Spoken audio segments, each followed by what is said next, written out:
daawadayaal maxaad ka og tihiin shanta madaxweyne ee ugu lacagta badan caalamka? Kuwani waa shanta madaxweyne ee ugu lacagta badan caalamka. Kaalinta shanaad waxaa soo galaya madaxweynaha dalka Mareykanka kaasoo celcelis ahaan qaata 400,000 oo dollar markii lagu daro security-giisa oo free ah.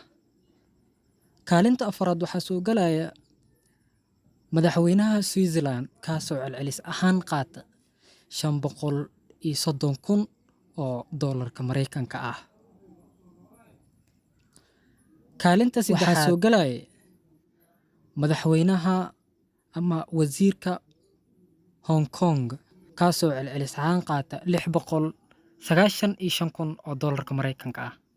Kaalinta labaad waxaa soo galaya madaxweynaha Imaaraadka Carabta kaasoo celcelis ahaan qaata 1 milyan oo dollarka Mareykanka ah.